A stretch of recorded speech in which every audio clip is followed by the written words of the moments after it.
Vamos a encomendar este tiempo, mis hermanos, en oración al Señor. Padre que estás en los cielos, te damos las gracias una vez más, porque en este momento, cuando nos disponemos a abrir tu libro para estudiar de tu palabra, te rogamos que nos ayudes. Que tu palabra expuesta pueda ser como una luz en nuestro entendimiento para que ésta pueda renovarse y que pueda despertar en el corazón de cada uno de nosotros gratitud y deseo de servicio. Bendito Dios, a ti queremos encomendar este tiempo en tus manos. Bendice a aquellos hermanos que no pudieron asistir el día de hoy. Te damos gracias y te lo rogamos todo en el nombre de Cristo Jesús. Amén y amén. Mis hermanos, el día de hoy el Señor puso en mi corazón el poder continuar con la temática que el pastor Evani el domingo pasado nos compartía, y que justamente este tema es bien interesante porque está bien lleno de enseñanza para el amado pueblo del Señor, y que ahí donde les entregamos una hojita, si usted no tiene su hojita puede levantar su mano para que Susana nos apoye y se la podamos entregar.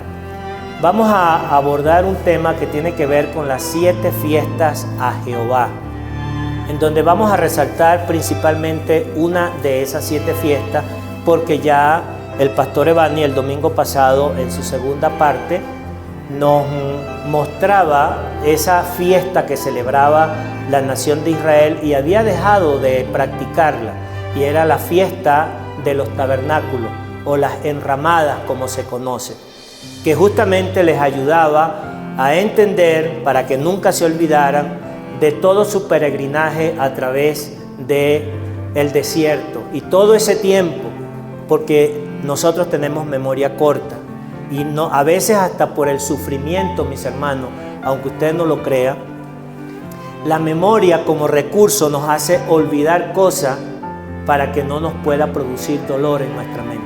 Entonces no nos damos cuenta de eso, pero eso ya está estudiado a nivel de los que estudian este tipo de materia. Yo no entiendo mucho de esto, solamente repito lo que a veces escucho y leo, pero el dolor en nuestra memoria a veces se olvida, y por eso es que de repente no nos acordamos los momentos difíciles, pero el Señor en su más intenso deseo era precisamente que nosotros no nos olvidáramos.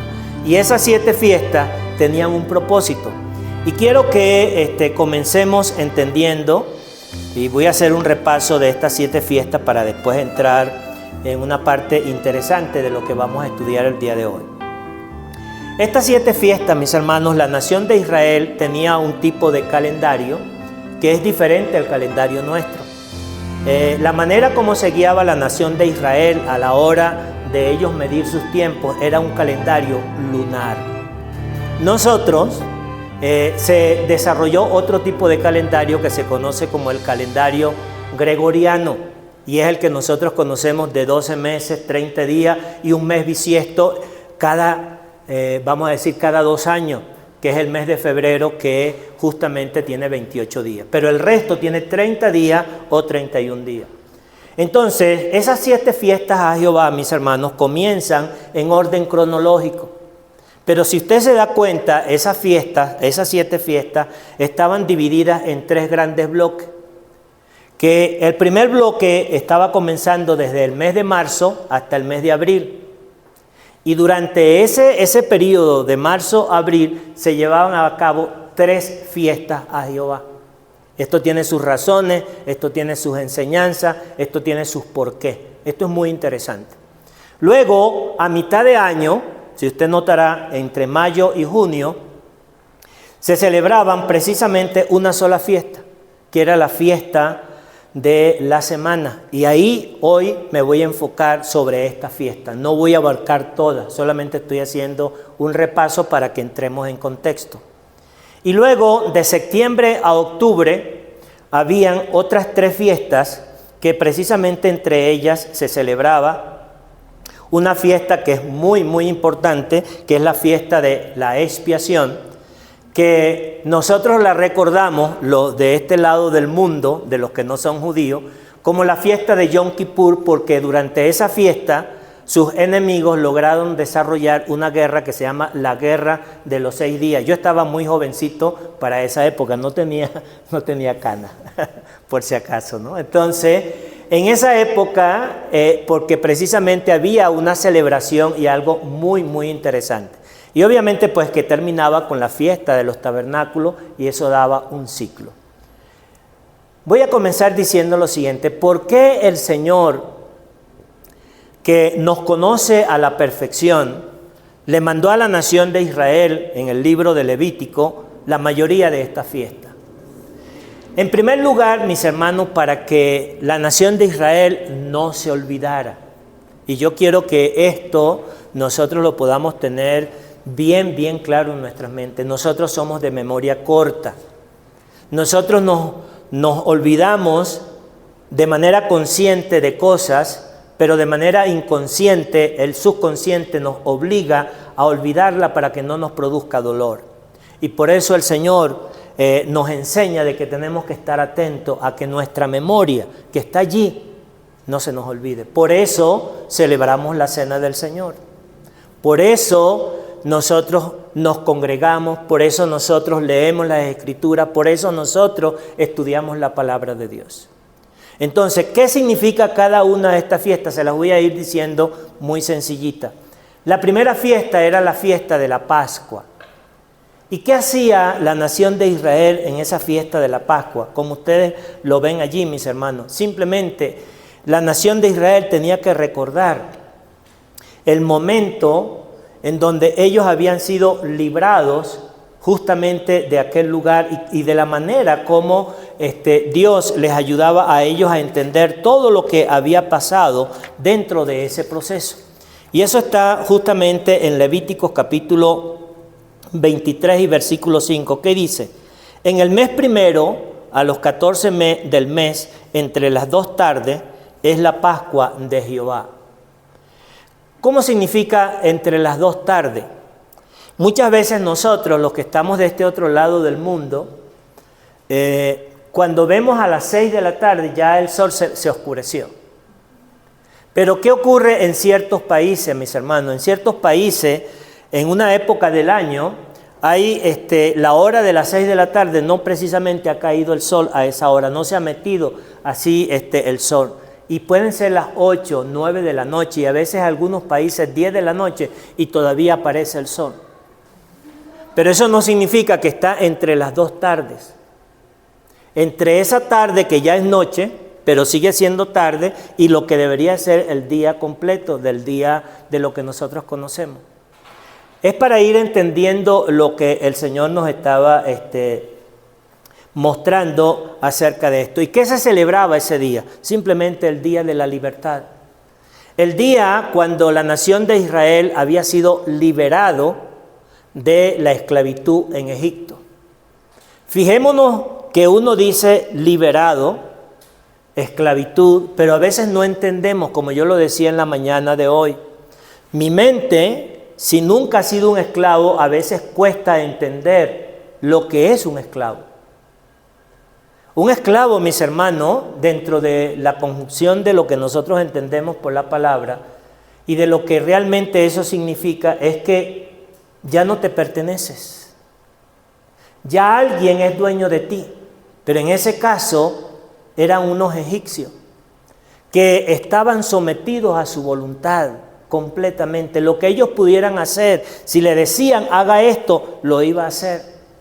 Entonces, ¿qué termina pasando? Que Dios no quería que la nación de Israel se olvidara de aquel momento y de todo lo que eso implicó.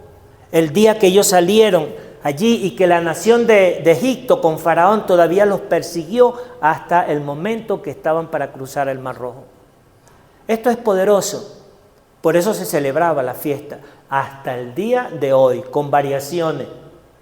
Porque han habido momentos en la historia de la nación de Israel, como nos explicaba el pastor Evani en los domingos anteriores al día de hoy, que la nación de Israel, cuando fue sometida así en cautiverio, se había olvidado, es más, una nueva generación que ni sabía de eso. Y la única forma que pudieron darse cuenta de que eso estaba escrito fue cuando ellos encontraron los rollos de la ley, que estaban también escondidos, perdidos. Ni siquiera sabía que se habían encontrado. Y todo eso era por providencia divina. Es de allí la importancia de que nosotros a veces pensamos que todo está ahí, colocado fácilmente. No, hermano, eran rollos en donde eran escritos en unos pergaminos y de verdad era bien, bien complejo. No como lo tenemos ahora compendiado en un libro como este que aparece en 66 libros, Antiguo y Nuevo Testamento. No, es algo poderoso. Entonces, ¿qué pasó? No te olvides del momento en que fuiste liberado, porque también nosotros éramos esclavos. Y éramos esclavos del pecado, éramos esclavos de Satanás. Él era nuestro amo que nos llevaba y nos conducía hasta el momento de nuestra salvación. La segunda fiesta que se llevaba a cabo era la fiesta de los panes sin levadura. Y esa fiesta, precisamente, de los panes sin levadura, mire lo que dice aquí en Levíticos 23 y versículo 6. Dice, y a los 15 días de este mes es la fiesta solemne de los panes sin levadura. Como predicaba nuestro hermano, no era el día que ellos querían, no era cuando a ellos se les antojaba, no era cuando las condiciones estaban dadas para hacerlo, no, a los 15 días, y le pone la fecha. A los 15 días de este mes es la fiesta solemne de los panes sin levadura. Esto que nos indica, mis hermanos, de que hay un orden, de que hay un principio, hay unas razones por las cuales Dios conoce y que incluso la nación de Israel no las entendía porque para ellos estaban todavía veladas.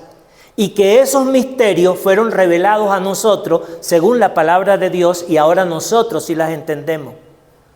Y eso nos ubica a un privilegio, pero al mismo tiempo a una responsabilidad. Se dice que mientras una persona más conoce, y usted complete la frase, ¿qué pasará con esa persona?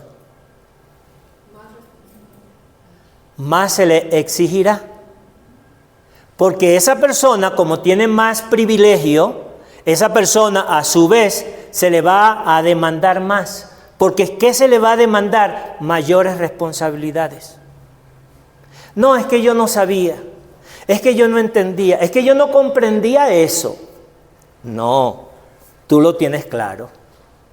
Y como lo tienes claro, necesito entender de que se me va a exigir más, porque se me ha dado más. Y entonces, mis hermanos, en esta fiesta de los panes sin levadura, mire lo interesante, 7 días comeréis pan sin levadura, así el primer día quitaréis la levadura de vuestras casas, porque cualquiera que comiere leudado, estoy leyendo Éxodo capítulo 12, versículo 15, usted puede llevar la secuencia, por 7 días comeréis pan sin levadura, así el primer día quitaréis la levadura de vuestras casas, porque cualquiera que comiere leudado desde el primer día hasta el séptimo será cortado de Israel. Y usted diría, cosa tan simple, comer sin levadura. ¿Y qué significaba el comer sin levadura? Una persona que estaba en medio de Egipto y que al mismo tiempo que estaba en medio de Egipto, mis hermanos, en el momento del llamamiento de que le dijeron salgan, completen ustedes la idea. ¿Qué tenían que hacer? Entonces uno le decía, no, aguántese, es que voy a buscar por acá algo que se me quedó. No, es que tengo por aquí la levadura que tengo que llevármela. Espérese un momentito. ¿Qué fue o cómo fue su salida? Lenta, acomodada, apresurada. ¿Cómo fue, mis hermanos? Apresurada. Y eso, la nación de Israel lo tenía que tener bien claro en su mente, que había un propósito que ellos lo entendieran. De que ese apresuramiento tenías que moverte para que precisamente pudiera ayudar a que la persona pudiera darse con claridad lo que estaba pasando. Y eso tiene implicaciones para nosotros la iglesia, pero hoy no voy a hablar de eso. pero ellos salieron apresuradamente en medio de aquella situación. Luego, la siguiente fiesta, mis hermanos, que precisamente, además del apresuramiento, obviamente, pues todo lo que tenía que entender aquellos que no podían traer arrastrando consigo el mundo ni una parte inflada, que es lo que hace justamente la levadura, porque la levadura, ¿qué termina haciendo? Corrompe una masa y la infla de tal manera que al estar inflada ya no es pura, porque fue contaminada. Entonces, esas fiestas de levadura también indicaban, además del apresuramiento con que salían, lo que significa la santificación, que no estaba adulterada la masa.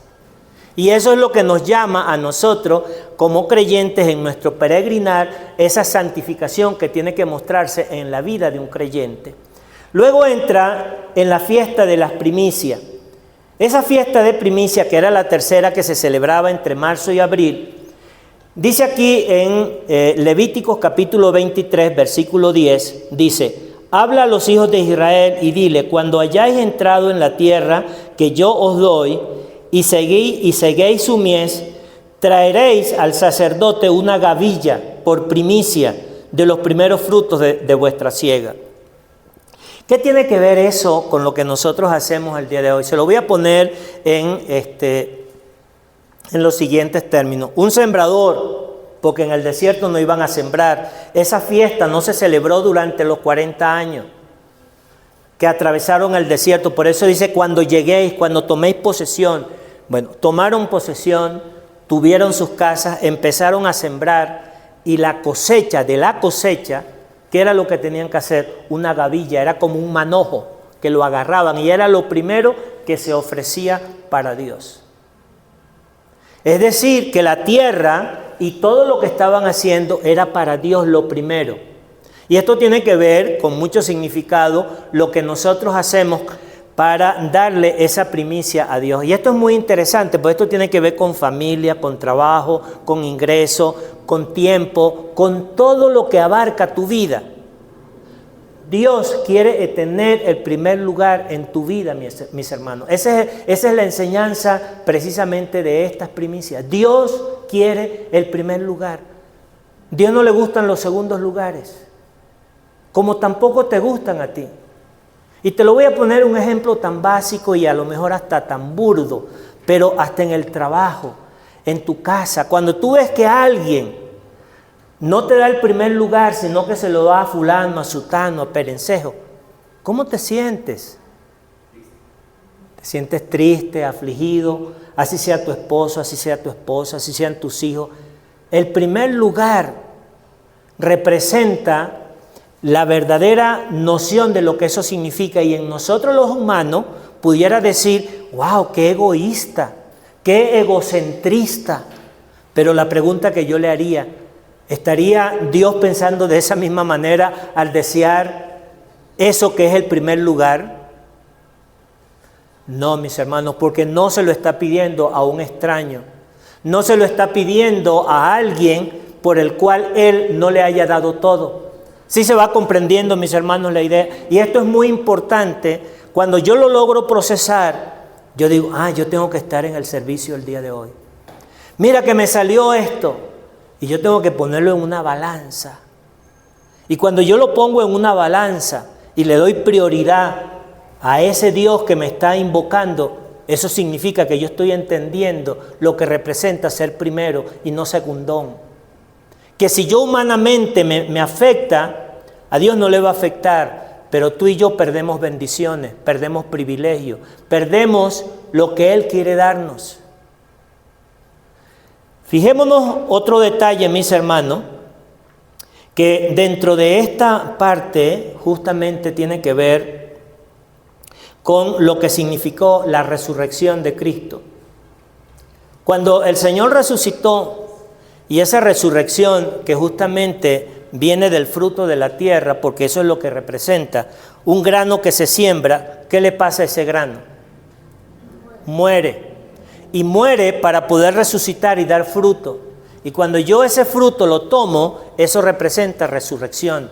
Representa eso que es una nueva vida que yo estoy entregando para Dios como primicia. Ese es el significado. No voy a entrar en detalle porque ese no es el tema hoy. Y voy a saltar y después vamos a entrar en el tema que tiene que ver. Y ya no, este es implacable este tiempo. Ya me quedan, son 24 minutos. Santo cielo. Bueno, la quinta fiesta, mis hermanos, que tiene que ver con la fiesta de las trompetas. Esto es maravilloso. Levíticos 23 y 24, miren lo que dice.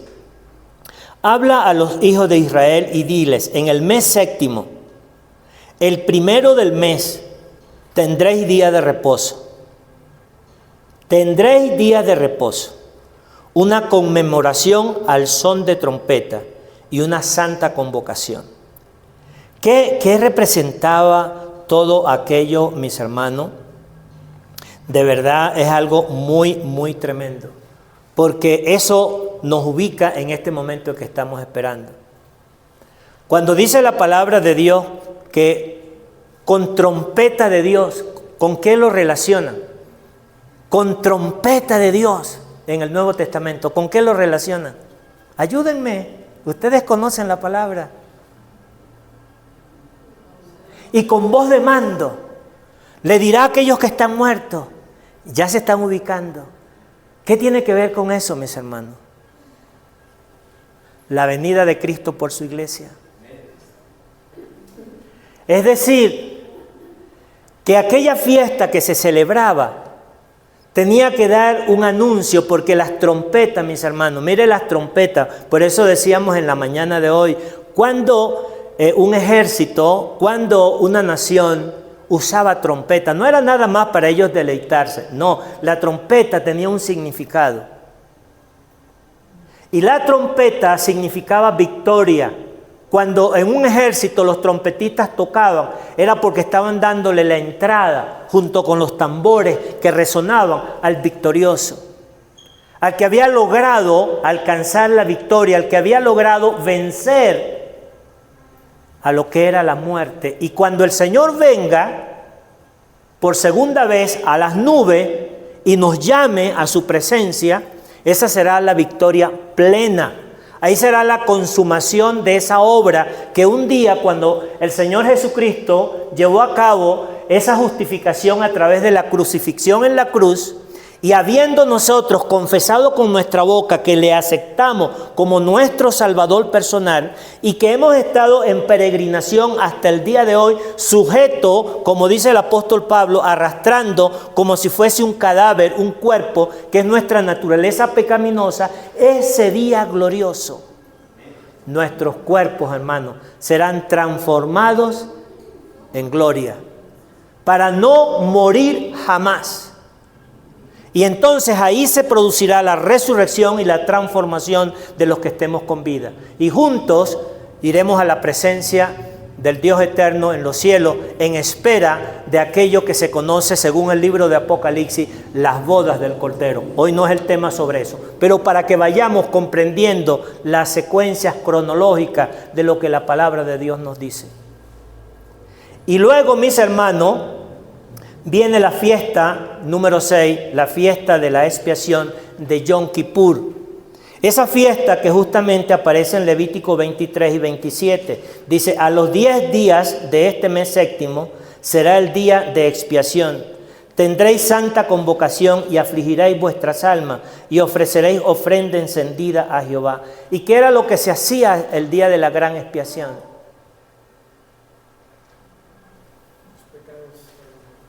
¿Cómo?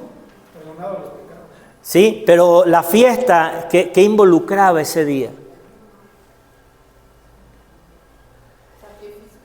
Habían sacrificios, porque en el tabernáculo, mis hermanos, si ustedes se recuerdan cómo estaba distribuido la ubicación, estaba el atrio, que no era otra cosa que el patio del tabernáculo, porque era de tiendas de campañas que se hacían alrededor de telas.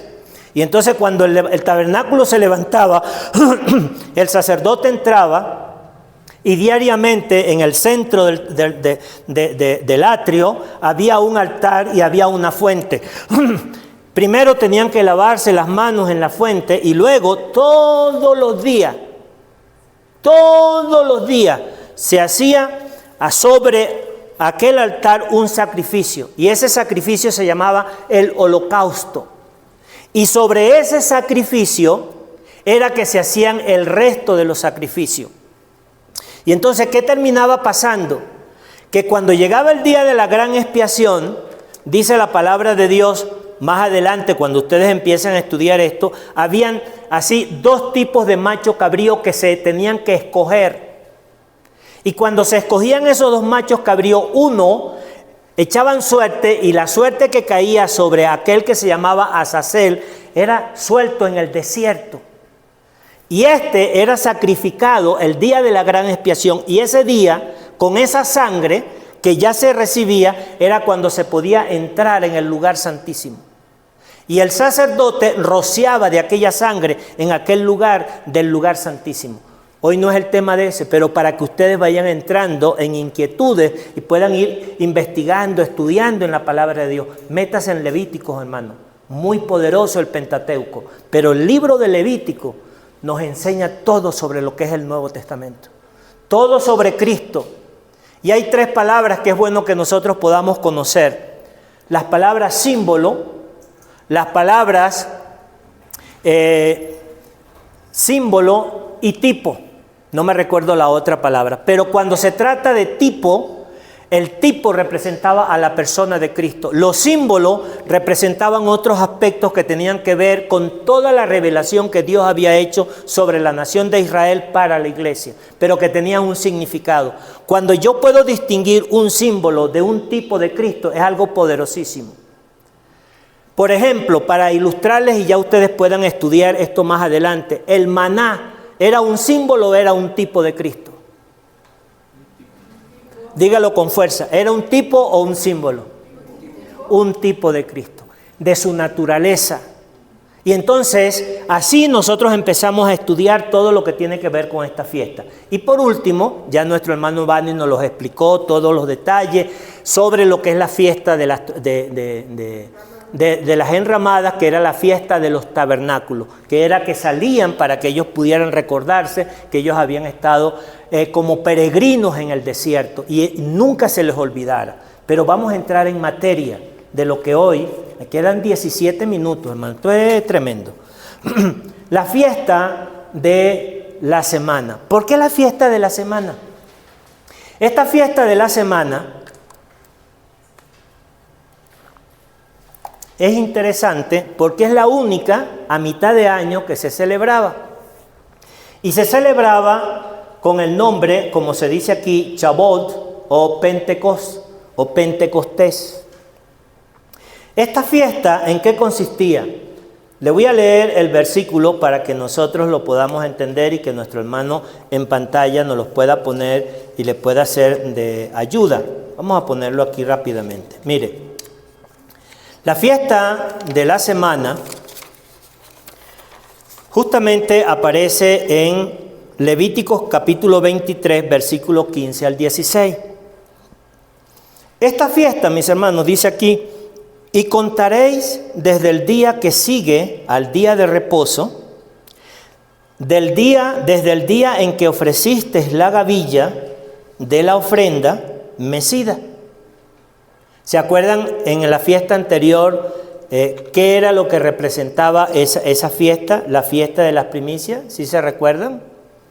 La resurrección. Y por eso es que nosotros tenemos que entender que todo lo que nosotros vamos a ver en el Nuevo Testamento, para comprender mejor, ya eso estaba revelado en el Antiguo Testamento. Y para los que muchas veces de repente puedes decir, ay, es que a mí me da como un poquito, es que no entiendo nada. Tranquilo. Siga leyendo la palabra de Dios en el Antiguo Testamento. Y va a llegar un momento en su comprensión porque yo tengo que leer toda la palabra de Dios y no el libro de los Salmos, nada más. O el libro de los Proverbios, nada más. Porque eso está bueno, pero yo tengo que leer todo el libro. Si usted no lee todo el libro, ayer estaba viendo unas noticias de cómo cuando quieren manipular una información, le ponen un trocito. Y como usted no ha visto lo demás, te hacen creer de que eso es así. Bueno, ¿sabe cómo se llama eso en el estudio de la palabra de Dios? Cuando una persona escoge un versículo y quiere enseñarte una verdad a través de él, fuera de su contexto, simplemente se conoce como pretexto. Nunca aceptes una enseñanza bíblica a no ser que sea aplicable y que tú entiendas que es una aplicación, mas no es una interpretación de lo que dice el libro. Porque son dos cosas, mis hermanos. Yo puedo tomar una porción de la palabra de Dios y aplicarla, y eso está bien. Porque quiero ayudar a que la mente del creyente, del hermano, pueda comprender mejor una porción. Y ese es un recurso muy práctico, muy sencillo, pero que no debemos de abusar de él. Porque cuando abusamos de él, corremos el riesgo de que en lugar de interpretar lo que dice el libro de Dios, yo voy a querer decirte lo que yo tengo en mi mente. Y muchas veces el creyente, si no está preparado, si no está crecido, ducho en la palabra de Dios, él puede estar creyendo que eso es lo que Dios quiere decirle. Y son dos cosas completamente diferentes, aun cuando la intención sea buena. Pero nunca permitas que un texto se convierta en un pretexto cuando se sale del contexto. Y a lo mejor estoy parafraseando, pero no es un parafraseo. ¿Qué quiero decir con esto? Que si usted va a entender una interpretación de la palabra de Dios, usted necesita todo el contexto bíblico para que sepa que ese es el mensaje que Dios quiere enseñarle a usted. Y repito, todo lo que pasaba en el Antiguo Testamento era sombra de lo que iba a acontecer en el Nuevo Testamento. Eran sombra. Eran algo que Dios las había revelado, pero que no las habían entendido. La nación de Israel no la entendía. Si usted lee Isaías capítulo 53, usted va a darse cuenta de que toda esa profecía tenía que ver con el sacrificio de Cristo. No había un lenguaje tan explícito, tan claro, que hoy nosotros lo entendemos, pero que para ese momento la nación de Israel no lo entendía. ¿Y por qué no lo entendía? Porque Dios quería que no lo entendieran. Porque tenía un plan, y ese plan se llamaba la iglesia, la redención, la obra de Cristo. Y una vez que la iglesia, el día de Pentecostés, que tiene que ver con esto, mis hermanos, logró entender con una revelación, no solamente ahora eran los gentiles que la entendían, sino que también ahora eran judíos que la habían entendido, precisamente como el gran apóstol Pablo, que se convirtió en un gran perseguidor de la iglesia, y todavía su mente estaba entenebrecida, pero él tenía las escrituras y él no entendía, hasta que el Señor se le apareció camino a Damasco, y ustedes se recuerdan toda la historia. Eso es lo que tiene que ver ahorita con lo que nosotros estamos leyendo. Voy a repetir: y contaréis desde el día que sigue al día de reposo, desde el día en que ofrecisteis la gavilla de la ofrenda mecida. Eso habla de la resurrección. ¿Será entonces casualidad de que el día que el Señor resucitó, el primer día de la semana, que no era el día sábado, el primer día de la semana el Señor resucitó de entre los muertos? A partir de allí, ¿cuántos días había que contar? ¿Cuánto? 7 semanas. ¿Cuántos son 7 semanas, mis hermanos? ¿Cuántos días representa eso? 49, 7 por 7 es 49. Yo no soy muy matemático, pero por lo menos me he ido aprendiendo esas cuentas. Eran 49 días. Habían pasado 7 semanas. Durante esas 7 semanas que el Señor resucitó, ¿dónde usted cree que estuvo el Señor?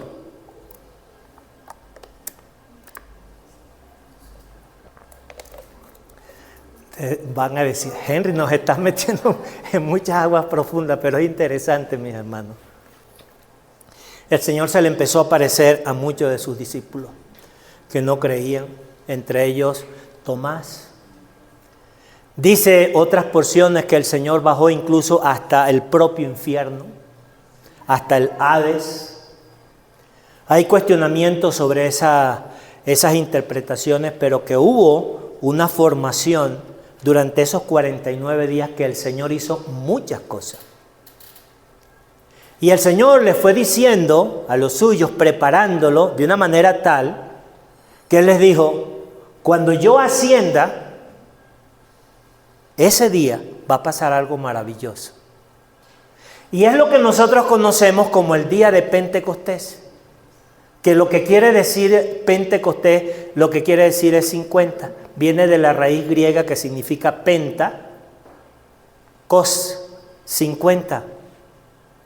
Entonces, el día de Pentecostés, ¿qué fue lo que aconteció, mis hermanos? Y eso es algo maravilloso porque dice aquí lo siguiente. Hasta el día siguiente del 7º día de reposo contaréis 50 días. Entonces ofreceréis nuevo grano a Jehová. ¿Cuál es el nuevo grano a Jehová?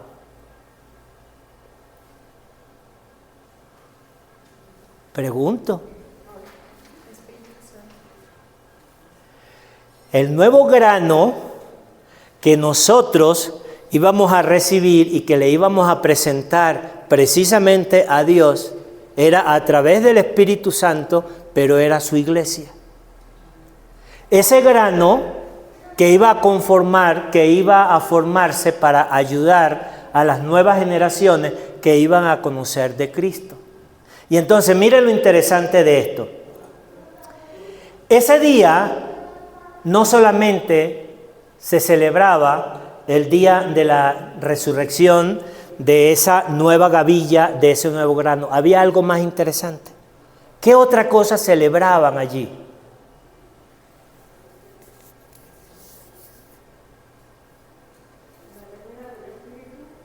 No había llegado, no podían celebrarlo, pero sí celebraban otra cosa. Y celebraban lo que había acontecido en el monte cuando Moisés recibió las tablas de la ley, lo que se conoce como el Torá de los judíos, lo que se conoce como el Pentateuco. Entonces, ¿qué significa eso, mis hermanos? Una combinación de un nuevo grano con una nueva ley. Ahora venimos al Nuevo Testamento, el Espíritu Santo pone sello y ahora no es la iglesia judaica, no es la nación de Israel, no, es un grupo, y por eso cuando usted lee Hechos capítulo 2 y capítulo 3 de Hechos de los Apóstoles, usted se da cuenta por qué el mismo Lucas narra de una manera específica lo que estaba viendo para que lo pudieran entender. Cuando dice la Escritura que habían distintas lenguas, muchas veces nosotros no logramos entender eso. Cuando dice que creyeron como 3,000 personas, a veces no llegamos a entender lo que eso significa de lo que yo estoy leyendo. Lo leo y no entiendo, simplemente, un dato interesante. Mira, creyeron como 3,000 personas. Es un dato interesante, es que había así, hablaban en distintas lenguas y todos lo podían comprender. Qué interesante. Pero hasta ahí llegamos. No logramos entender qué es lo que Dios estaba revelándonos y enseñándonos en esas porciones a la luz de la palabra de Dios. Mis hermanos, si ahorita nosotros pudiéramos tener una película de cada uno de nosotros, que nos vemos la cara, nos saludamos, nos abrazamos, nos besamos muchas veces con el ósculo santo, nos sorprenderíamos de la vida de cada uno de nosotros tan distinto, pero aquí estamos unidos por una sola razón. Pero eso se nos olvida. Y ese día de Pentecostés era justamente para reunirse de que la cosecha no nada más era trigo, era diversos frutos. Cada quien podía haber sembrado cualquier tipo de fruto. Pero lo que sí importaba era entender que esa cosecha, ese grano, eso que se estaba ofreciendo, era distinto. Pero cuando se llega al día de Pentecostés, que el Espíritu Santo se derrama sobre ello, y es sellado, es formada la iglesia, como aprendíamos en la mañana de hoy, nos convertimos en una unidad diversa. Por eso es que a veces no nos caemos bien unos con otros. ¿O usted cree que usted se cae bien con todos los que están aquí? No se engañe. A usted quisiera darle papuchito. Este me encanta como es. Y al otro no me gusta como... Eso es normal. Porque somos diferentes y distintos. Y cuando yo entiendo eso, mis hermanos, lo que tengo que pasar por mi mente es la obra de Cristo en esa vida. Sea una prostituta, haya sido un asesino, haya sido un malandro, haya sido una mujer de bien, haya sido el hombre que sea. Eso es algo poderoso. En una sociedad donde muchas veces nosotros podemos llegar a entender a lo largo de la historia de que recientemente todavía había esclavitud simplemente porque tú eras de color oscuro y yo soy de color blanco, ni te veía. Porque te veía como un ser humano de inferior calidad. Y que ese día, después de la resurrección, de lo que la obra de Cristo logra aglutinar en una sola unidad que se llama iglesia, eso es algo glorioso y algo maravilloso del plan de redención. Pero algo más, mis hermanos, muy interesante. Quiero que te fijes en lo siguiente, mira esto. A nivel de, me quedan 4 minutos y no nos vamos a pasar, se los aseguro, pero quiero que nos llevemos esto. Mire, una de las cosas bien interesantes es que nosotros decimos, bueno, está bien, la iglesia, lo hemos entendido, el día de Pentecostés inició la iglesia, pero lo tenemos como un dato de información en mi cabeza, pero no logramos entender de lo que representa esa palabra como iglesia. Cuando dice la Escritura, cuando 2 o 3 se reúnen en mi nombre, ¿qué dice el texto? ¿Qué sigue? Yo estaré en medio de ellos. 2 o 3. Y nosotros podemos hacer peticiones como grupitos entre 2 o 3. ¿Pero eso conforma una iglesia? Tienen cara de duda. No forma una iglesia. ¿Por qué no forma una iglesia? Cuando usted busca en todo lo que tiene que ver el libro de Apocalipsis, dice la Escritura que habían símbolos. Y dentro de esos símbolos, lo primero que dice que el ángel, al hablar, había en medio de ellos ¿qué? ¿Qué había en medio de esa iglesia local de las 7 iglesias de Asia? ¿Qué había en medio de ellos? ¿Cómo? Un candelero. ¿Y qué significa un candelero? Muchas veces, ¡ay, qué bonito este adorno! Mira, había un candelero. No, mis hermanos, eso tiene un significado. Un candelero tenía una base. Y una base significa que una iglesia local es donde justamente el Espíritu de Dios, que ha concedido los dones correspondientes para que esa iglesia local pueda funcionar y pueda operar. Pero además de eso hay otra figura. Y es la figura de lo que el Señor tomó dentro de los que le acompañaron.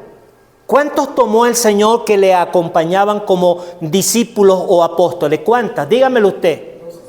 ¿Y por qué? ¡Ay, 2! ¿Y por qué no fueron 8? ¿Y por qué no fueron 7? ¿Y por qué no pudieron ser 6? Porque 12, mis hermanos, significa, ese número significa administración. Para que una iglesia local pueda operar, necesita tener como mínimo 12 miembros en una congregación.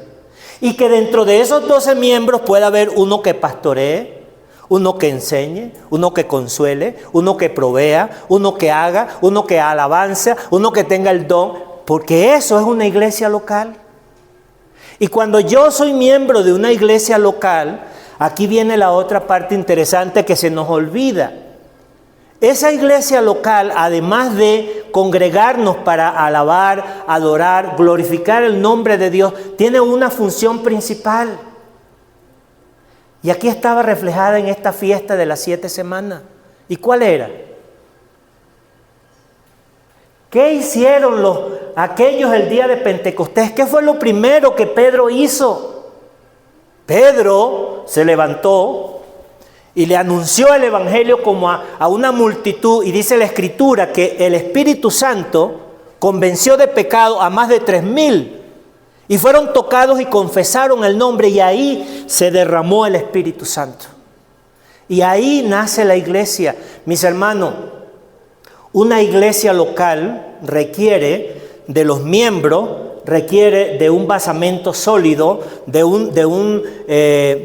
¿cómo se dice la palabra? Ahorita se me fue el nombre. Rocío, ¿cómo es que dijiste? Un candelero. ¿Por qué un candelero? Porque es el que muestra la luz, es la que ilumina, y eso tiene que ver con evangelismo. Eso tiene que ver con la predicación del evangelio.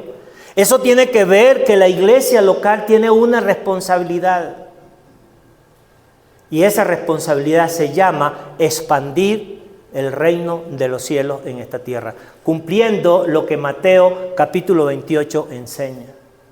Mis hermanos, cuando nosotros empezamos a entender todo este proceso, esto es algo maravilloso, porque le voy a dar como tarea para que usted lo pueda investigar. Mire lo siguiente: tiene que ver con la unidad de lo que hace el Espíritu Santo. Tiene que ver con las misiones y el evangelismo que una iglesia local tiene que sentir, porque nos acomodamos y simplemente venimos a recibir. Pero más que recibir, en una iglesia local tenemos que dar. Y podemos dar de diferentes maneras, y lo tenemos que entender sin ningún tipo de empache en nuestra mente.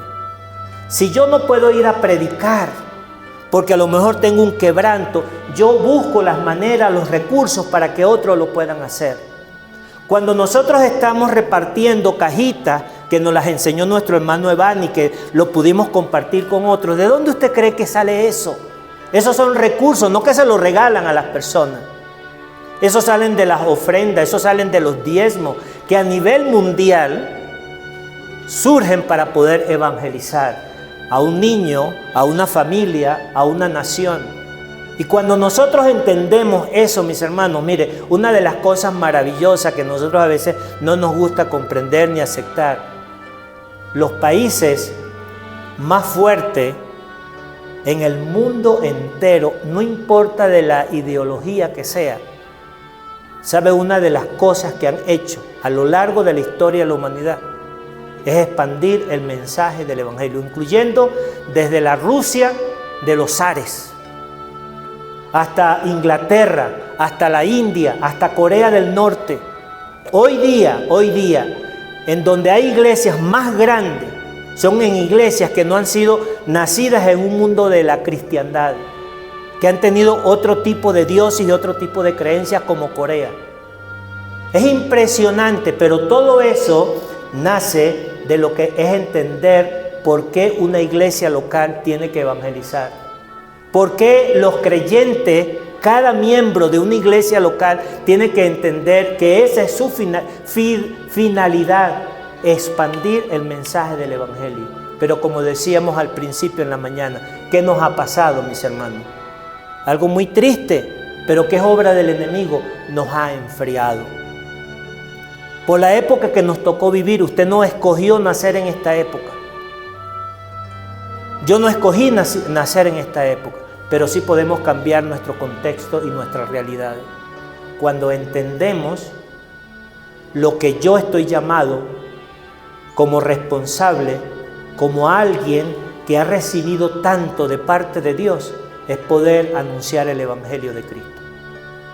De manera directa, de manera indirecta, en mi casa, con mis hijos, con los vecinos, en una tarima, en un pueblo donde la gente no sabe ni siquiera leer ni escribir. Pero nosotros hoy en día es maravilloso cómo se ha podido extender el Evangelio. Pero a pesar de que hay tanta accesibilidad al Evangelio, ¿qué crees? Hay menos almas convertidas. Porque no se trata de la herramienta, se trata del testimonio, mi hermano. Nosotros podemos tener todo a nuestro alcance, todo como está ahorita. Mire, usted publica un versículo en la Biblia y usted está anunciando el Evangelio. Pero ¿cuánto se convierte? Porque lo hace como una rutina.